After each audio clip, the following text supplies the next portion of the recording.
Hello, I'm filmmaker Archie Wright. Hello, I'm ball painter Tim Baker, and this is the Shrove Tide Podcast.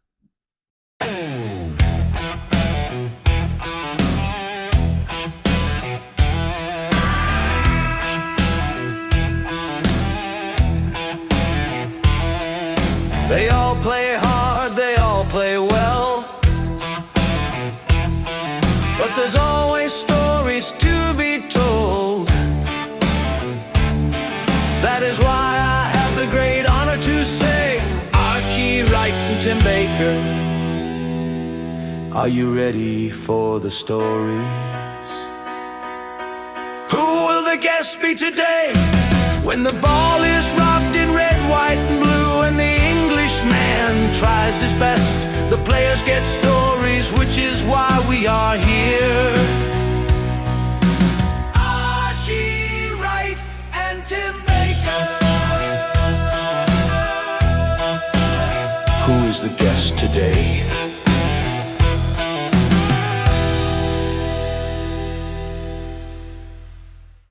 First question I've got to ask, because this is just a question I'm sure most people want to know. How did you get the nickname Plonk? I think because they called it my brother, Tony. I don't know why they called it him, but naturally they called me Plonk. They call Peter, my boy, Plonk. And I think they'll call this boy Peter Plonk as well. I just don't know. I don't know why they called it him. He never said, but it just naturally followed on. Yeah. So there you are. No answer, really. So, Peter, what is your earliest memory as a young lad about Shrove Tide? Right, I remember my mum taking me to watch my dad play.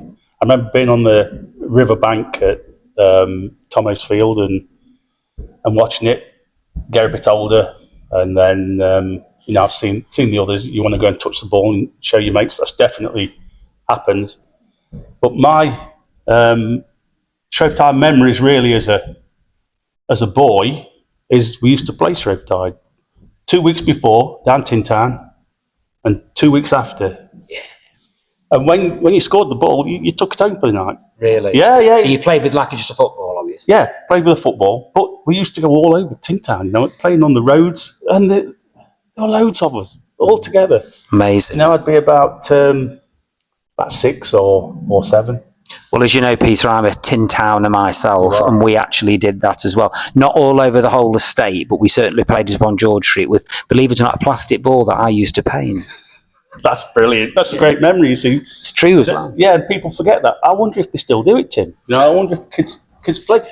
Down at the top of Clifton Hill, I think the vet's there now. There used to be a big pond, and not a man-made pond, it was like a massive puddle, but we used to play in there. I can remember my mum bollocking me for going home, absolutely piss wet through. And yeah, we just played on George Street, that was all. But that was enough, with a goal at one lamppost at the top and a goal at the bottom. Well, there was one at Clifton Hill, and the other one was the electric box at the top of Highfield Road. That was the upward one. Brilliant. It didn't get much action, that one. The downers used to... What do you say in Wales? It's a right shithole up here. Only good for pigs. That's all it is. Well, that's my earliest reflection. I know you goaled your ball same year the Prince of Wales turned up the ball. So what does it feel like to have goaled the ball the same year? Oh, it was lovely to have Charles here, and this is my genuine thought. They're all special days. It was good that he turned up, but I wouldn't have wanted his. I got mine from Ken, an old player, and so they are all special days, and I remember it so clear. I just knew when that the ball was chucked up after Horse scored Prince Charles's ball. I just knew that I got a massive chance in this one. It just kept coming to me all the time. Just kept coming to me, and we walked down the river, and I just knew. I just had that feeling. So did you ever, as a player, obviously this is a silly question, but it's worth asking, did you ever think or hope that you would go one? Definitely, yeah. I've been a sportsman in Ashbourne. I've played rugby first team and football for Ashburn Town, been the captain of that team, and cricket. So I've always been active in sport, and it's the pinnacle of any sportsman in Ashbourne to get one of these. You'd want one of these over an England rugby cap any day for me, and a Lions shirt. Yeah, they are the highest of that pinnacle. But in this town, this game, this is number one. Can you go through with us what the feeling is of goaling the ball? Oh, right. So the ball had gone. We were all in the river, and the ball had gone. And I was told to get to the goal. And this was at the cemetery. So I legged it to the goal. Now you've got to think all the apprehension that's going through your mind. The ball's gone. You're not at the goal.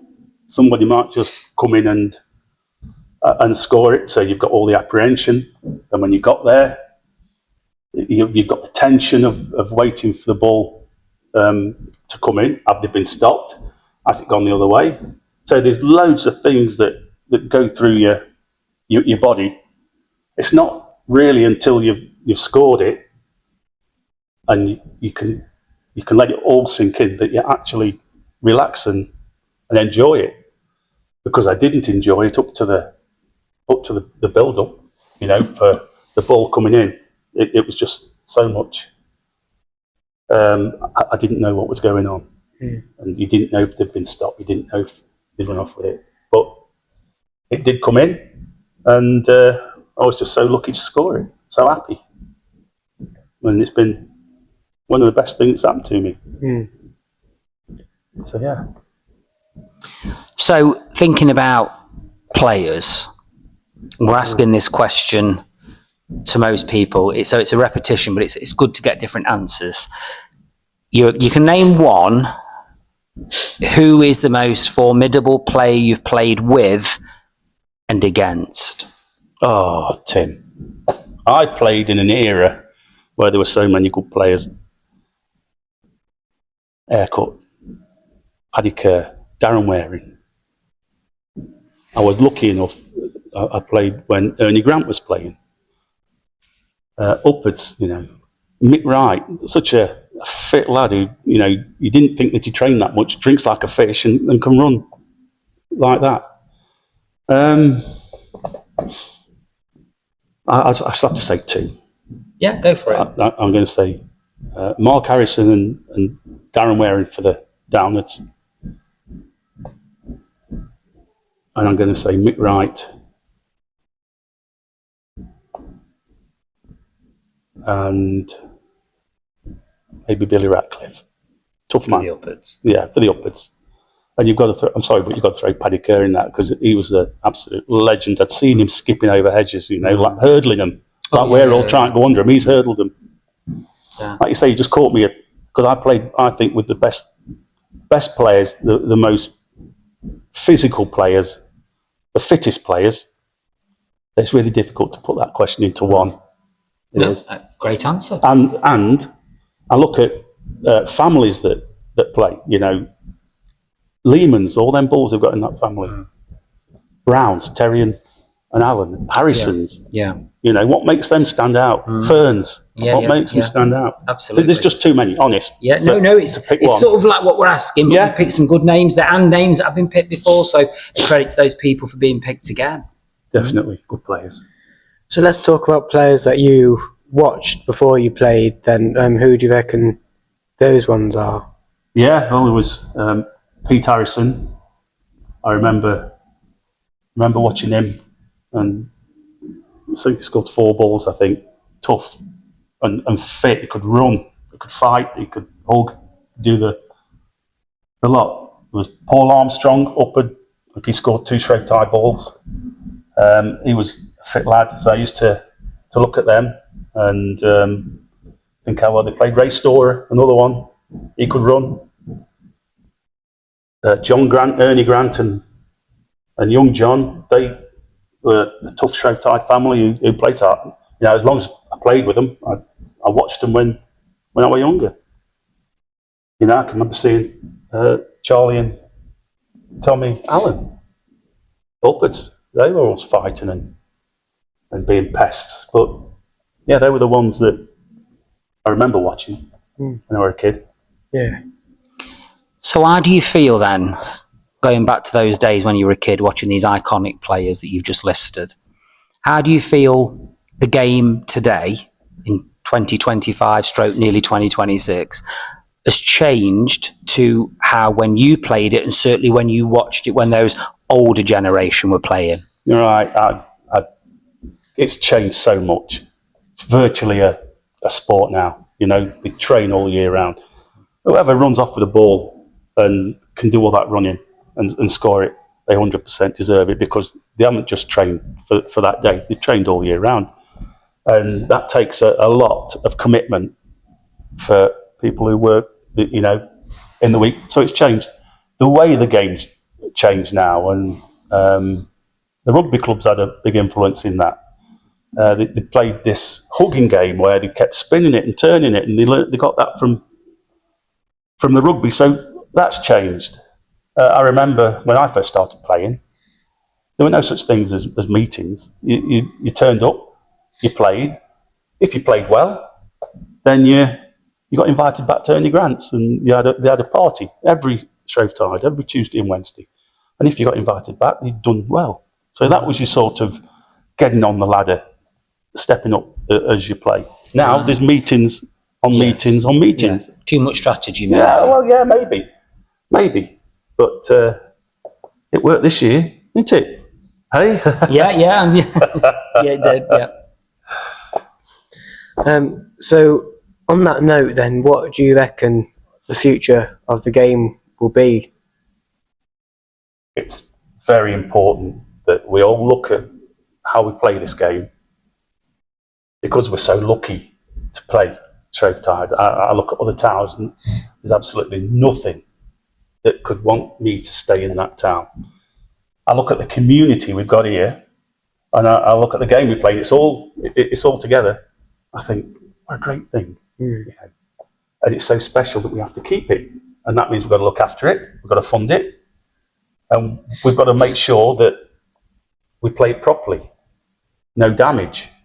You know, support the committee, support the players committee, and just look after it, because if it goes, it won't be till it's gone till you realise, you know, what we're going to miss.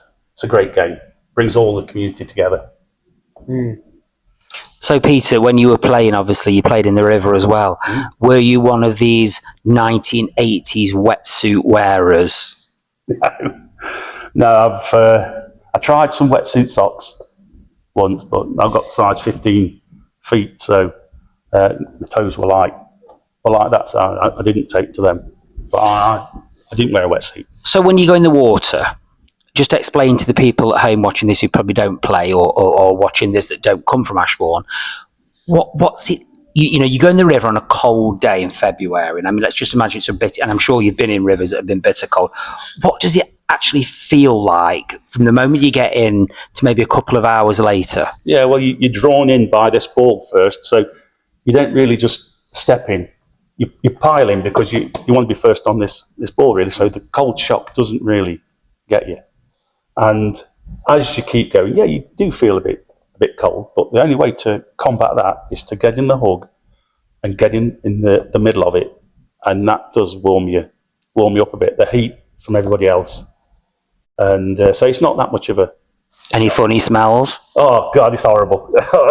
What do you smell? Horrible. Well, first of all, if there's cow crap in the riverbank, that comes through.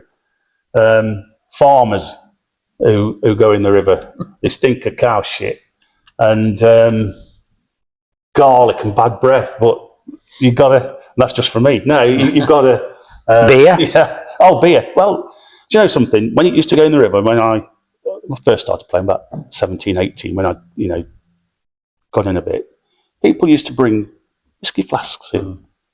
They used to sing. I was actually watching a film today in here of your brother Tony collecting a bottle of whiskey off his wife from off the side of the bank. That's what it was like. That's what it was like. And we used to sing in the hug. And when you used to go under the culvert, well, you sing. And Remember that? yeah, they don't do that anymore. So yeah, great days. You know, I remember having a few drinks in the hug, so that warms you up and all. Wonderful.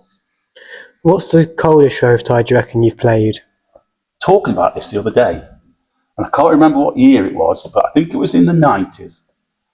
And I think we killed the ball. Neighbour had lay on it for ages. It was just past the rugby posts on the rec. I remember that. And my trousers, and everybody's trousers, had froze. That's how cold it went. They were like stiff cardboard. They were. So that was probably the coldest we've been. You remember that? It was. Like I do remember it, but I can't remember what year it was. You're right. It was certainly in the late 90s, but it was really cold, and I believe it was driving snow as well, wasn't it? Yeah, it was, and that's the coldest I've been, and with not moving, and you're just in a ditch. It definitely can make you cold. So when you've played, as you have all day, in and out the river, till the bitter end, what's it like? How do you feel for a couple of days afterwards? Oh, God, your legs are in bits. Your hands and your head and your back where you've been dragged through them blackthorn bloody hedges up Sturston. Your body aches. You don't get over it for a week. And you're just been battered. Especially, we've had some batterings, off them upwards. We've been pushed through them edges, pushed backwards, pushed over, and your body feels like you've been actually run over. It does. But get a week, you're back again. You're ready for next year. Hard as rock.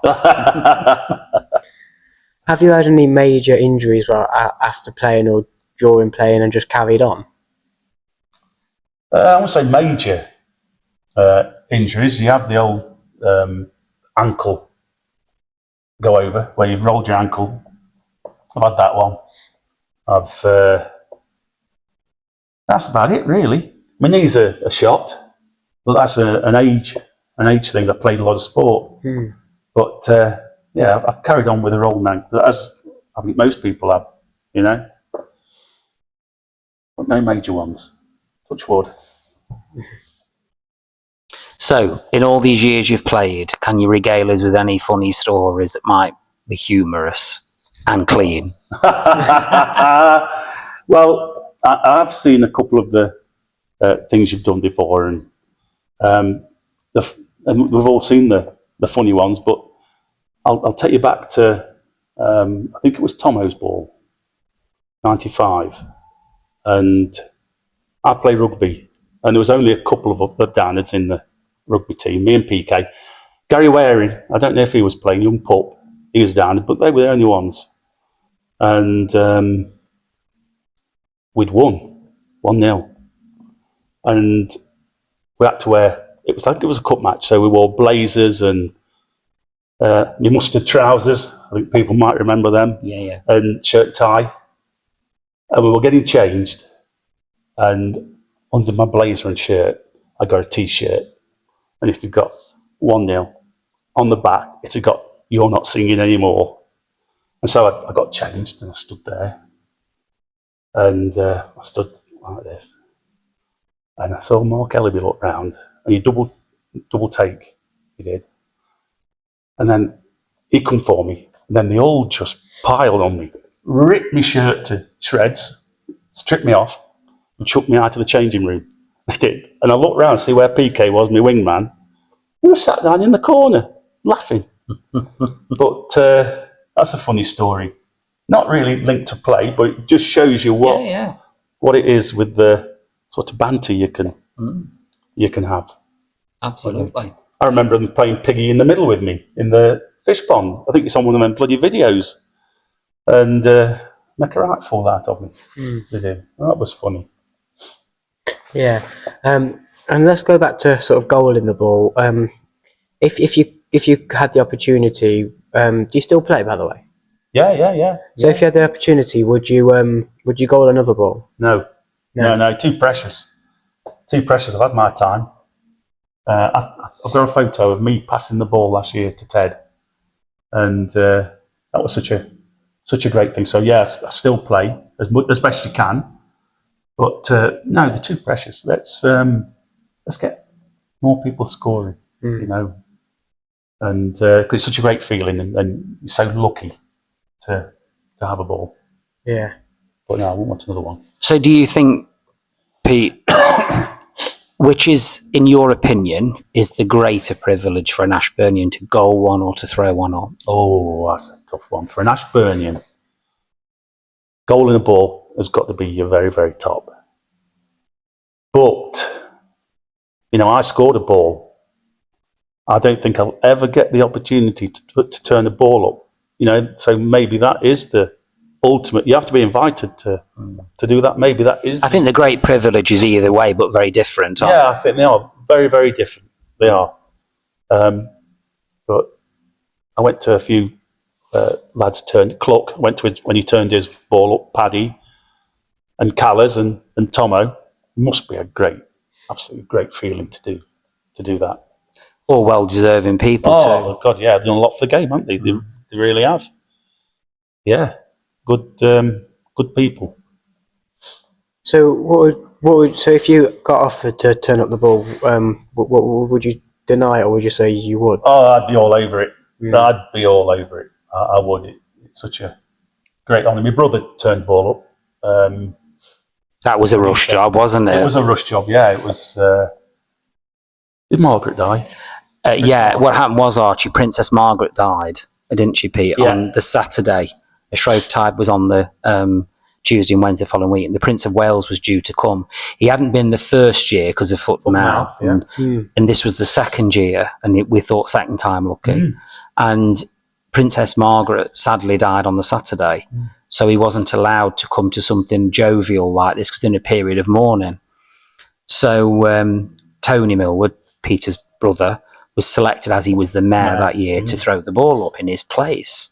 And obviously I'd got a mass rush job on because I had to take the Prince of Wales's name off it, and I got the ball on the Sunday and repaint Tony's name on it just in enough time. And believe you me, when I took the ball up to the dinner on the Tuesday, the name was still slightly tacky. But there's nothing else you could do. It was just a curveball that was thrown at me. So I have another question. Archie here is obviously thinking about playing very soon. Is a dedicated Shrovetider. What advice would you give to Archie as a seasoned player? Which way are you playing first? Downward. Good lad. That's a good start. Just be careful, right? If you can team up with a couple of lads your own age, that's always good, so you can look after each other. If you're on the ball and the hook goes down, let go of it, and people just push over you, and it's gone, because it's not a very nice place in the bottom of there, and people are laying on top of you. Until you've played a bit, you'll get used to it. But as you're fresh, just let go of it. Take your time. If it's in the streets, don't go in too quick. If it's in the fields, it's better. It's softer. So when you fall, it doesn't hurt as much. And if you can run, stay on the outside of it and wait for the ball to come out, then get a kick or pick it up and run. That's the only advice I can give you, but just be careful because it moves so fast. It does. Yeah. So before we close it down, let's have a look at your ball. I painted you that. I'm sorry it's battered, but the kids play with it. I was going to say, I did paint it like... the kids play with it. Okay, yeah, that's fine. So tell us a little bit about who threw it up and everything. Right. Ken Renshaw, he turned the ball up, and it was 50 years to the day when he goaled his ball. Amazing. Yeah.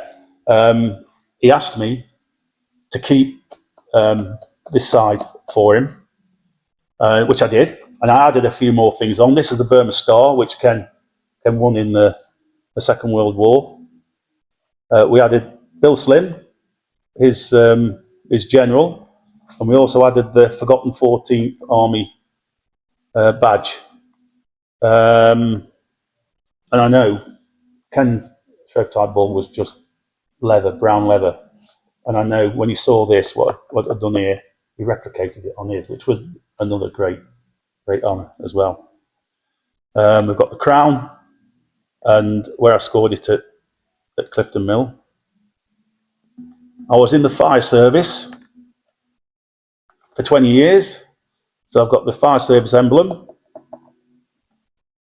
We've got the Millwood coat of arms on this side, and then the best is I've got most of my family on it. There's a couple more to go on, and hopefully a tribute to my late wife to go on when Tim can do the honours. I will do it for you after the game. Thank you. Yeah, that'd be great. Yeah, so that's it. It's not the Chadwick ball, so it was. It's really hard. It's stuffed really well. For all those ball enthusiasts out there, just a bit of info on that was one of the very first balls I picked up off Arthur Chadwick in 1991. Wow. When I started painting them. So you've got to remember, I had that in 91 and painted it for Ken. It wasn't used until 2003 because we weren't getting many second balls. And Ken was about 2 or 3 back on the list. And we painted them then. And then sadly we don't paint them now because, you know, it takes so long to get second balls. It's not wise to have balls sitting around with paint, and it's not good for the seams. No. So we don't paint them anymore. Because people often ask me, well, why don't you paint second balls anymore? You did for a while, but we had to stop. Yeah, we don't get as many. Yeah, we they don't never get as many used to anyway, did they? But that is an Arthur Chadwick. I remember going to his garden shed and selecting that myself. Really? Oh, brilliant. Brilliant. We picked a good one for you. Yeah, picked the best. Yeah. The best one. Yeah, good old Arthur. Yeah, the nice guy. Yeah. Yes. And, you know, talk about Burma Star, he was prisoner of war. In Japan, so it's all relevant. Absolutely. So, final message, the camera's that way. What do you want to say to all the trade sliders? As if we didn't know what you're going to say. Yeah, all I say is, look, enjoy it. It's a game for all the community. It's a game that we love. Come on, you downers. Come on. There's a town still plays this glorious game, though 'tis but a little spot, and year by year the contest fought from the field that's called Shawcroft. Then friend meets friend in friendly strife, the leather fort again, and they play the game right manfully in snow, sunshine,